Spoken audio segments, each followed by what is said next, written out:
My name's Liz Hill. I'm a member of Language and Literacy in Young People, a research group here at Curtin University. And I'm with Robert Wells, another member of the group, and we'll be chatting about Robert's research today. Robert, can you start off with just a brief introduction about yourself and your work?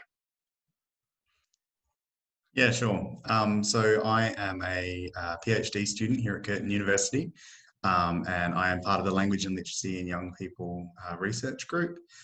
My project is a qualitative project looking at how families access services, and I also work during the week at a specialist Department of Education setting, and I work mainly in a consultative role with teachers, but also with children with developmental language disorder. Nice. It's really great that you have sort of a finger in many pies there, research, clinical work with clients, and then also work with teachers as well. So that's fantastic. So next of all, as PhD students, we're asked to do this quite often. Can you give me a bit of an elevator pitch about your research? Can you describe it for us? Yeah, sure. So I know that there's lots of fantastic things that speech pathologists are doing in order to support children with speech, language and communication needs. And effectively, I wanted to support families and children with those needs to get into the services that would support them. So I wanted to look at what might facilitate access and what might become a barrier to them accessing those services. Wonderful. So in my project, I'm interviewing caregivers about their access for their children to those services, as well as speech pathologists about their perspectives and experiences of providing those services. Wonderful. I mean, I can't speak for parents and for clients, but I can speak for clinicians about how amazing this research will be. Such a practical application of your research, which is fantastic. So how does it fit? Yeah. How does that, if we take a sort of a step back, how does your research fit within the broader literature that currently exists around service access and service delivery? Yeah, absolutely. So there is existing research around individual difficulties in accessing services, and there are some facilitators of access mentioned, sometimes directly, but usually indirectly within those research projects and within those journal articles. But there isn't really a lot of research at that broader level looking at the overarching model that might incorporate all of those different barriers and facilitators. For sure. Also, a lot of this research considers key stakeholders, but considers them separately. So a number of projects, or usually the projects in this space, will either consider the perspectives and experiences of caregivers or the perspectives and experiences of clinicians. And very few studies have looked at both. So I'm sort of seeking to address those gaps by looking at both perspectives and experiences of caregivers and clinicians in the same project and analysing them together, but also then using that analysis to create a more broad level model that will support our understanding more generally. Nice, and it makes so much sense to analyse those together and not as separate entities, given that, clinical practice and the therapeutic alliance involves so many different parties and that impacts on the success and duration of intervention, which is really interesting. So clearly, you're saying you're developing this model and there's such a clear practical application of your research across sectors, not even just speech pathology, but, more broadly. What's next for your research then? Where do you see it going? That's a really big question and probably not one that I can answer very specifically right now. Sorry. Yeah.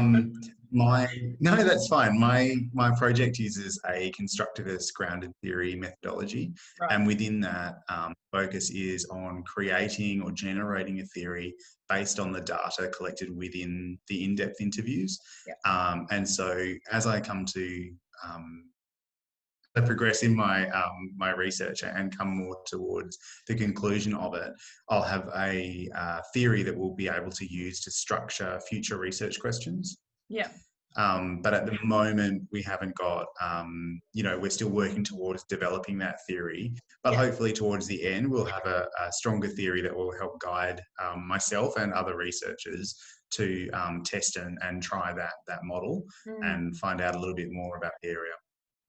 And I think, your PhD is so large, it makes sense that it's not, you're not going to have all the answers straight away with a clear direction of what to next. It's really this massive process. And I think it's really incredible that you're doing that and you're tackling that.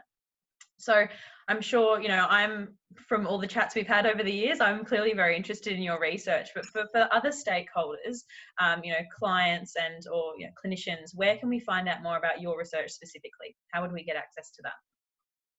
Yeah, absolutely. As you said at the beginning, I'm part of the Language and Literacy in Young People research group. So you can go to our website, which is Language and Literacy in Young People, Yeah. all one word, .com.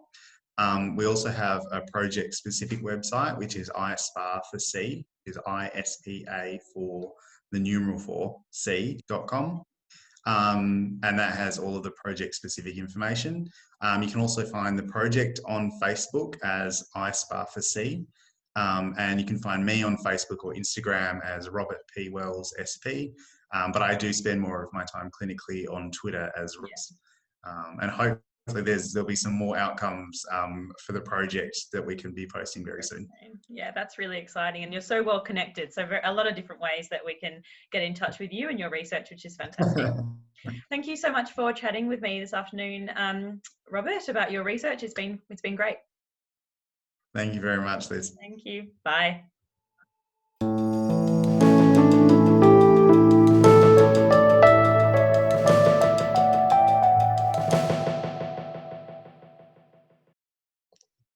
Hi, my name is Robert Wells. I'm here today with Lizz Hill, who's going to talk to us Robert. about the research. Liz, did you want to introduce yourself? Yeah, no worries. So my name is Lizz Hill. I'm a current PhD candidate at Curtin University and a speech pathologist. So I've just submitted my PhD, but I also work clinically at a private practice with adolescents with language and literacy difficulties. Great. Okay. So that sounds really good. You've got some clinical experiences and you're also working, you're also doing your PhD. Yeah, exactly right. So thinking now about your research, can you give me your elevator pitch describing your research as best you can? Yeah, no worries. So after a brain injury, adolescents tend to have difficulties with discourse-level language skills. So that's things like telling a story or giving an opinion on your favourite film or favourite sport. Mm-hmm.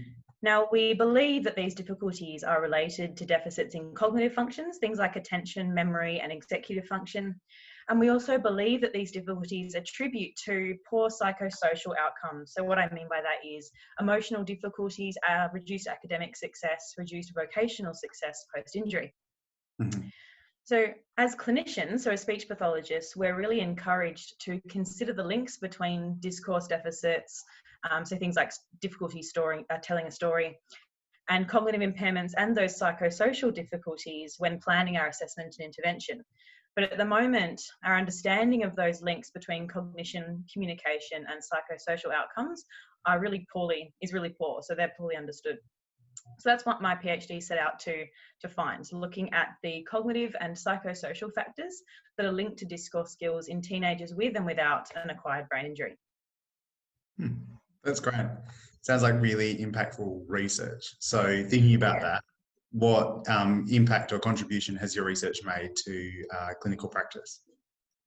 Yeah, so generally it's contributed a foundation or an emerging understanding of the cognitive and psychosocial factors, things like attention, memory, and the psychosocial factors like emotional well-being and daily participation that are related to discourse skills, so things like storytelling.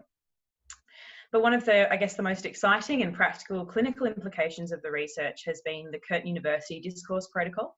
So that's an assessment tool that my supervisors and I developed to address the current gap in tools to assess adolescent discourse.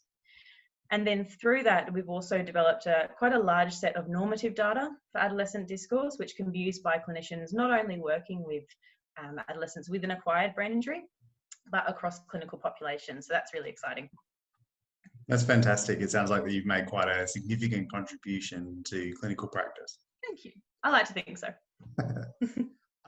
So now thinking more about the literature and in terms of the broader landscape of literature, how does your research fit in with that?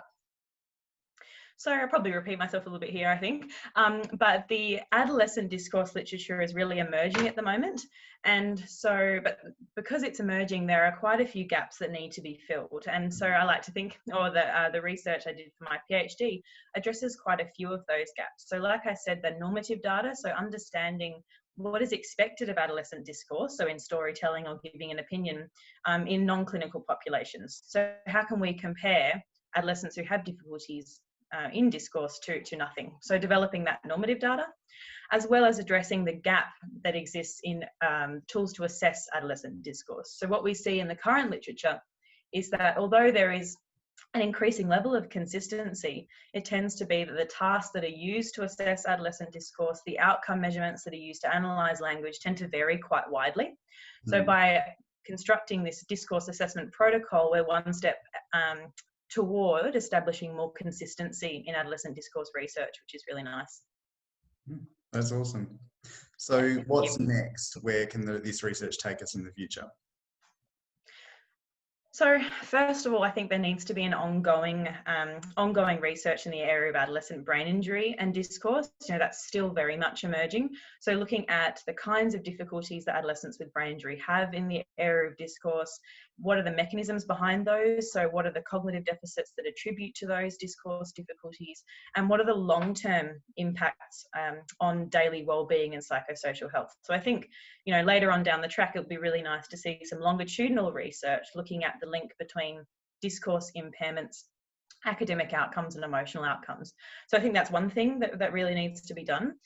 But in terms of adolescent discourse more generally, there's still a lot more to go. I'd really like to continue to validate the discourse protocol in typically developing populations, but also in clinical populations. So really start to build up a nice set of evidence supporting that tool.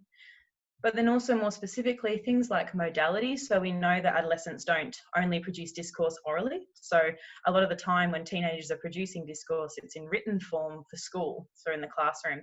So looking at differences between oral and written discourse would be really interesting.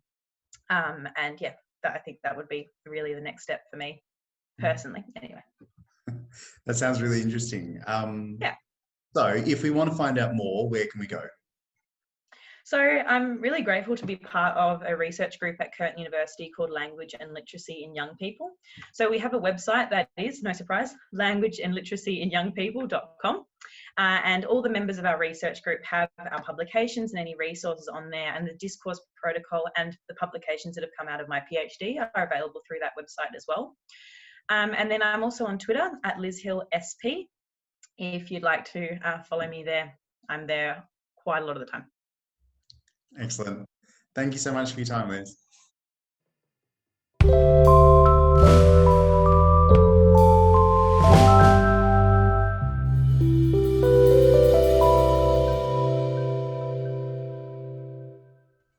Thanks for listening to Reflections.